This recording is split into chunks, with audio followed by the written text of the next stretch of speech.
《绝人佳作》中里面那个杜淳跟沈梦辰稍微互动了一下，然后就拿了当期的冠军。对。然后呢，梦辰有节目里面拿到一个护身符。我第一次给的是王俊凯他不要，王凯不要，然后我就下一个就给到了易烊千玺他拿到了我送给他那个护身符之后，他发挥的非常好，然后就拿了总冠军，对吧？对。那你怎么没想到给王源？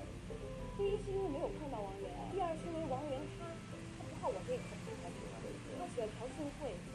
我跟你说，他可以提到朴信惠，因为王源现在才15岁，他一看到朴信惠，他就整个人就是酥麻了，就是完全就是那种情窦初开小男生的那种感觉，然后脸全红，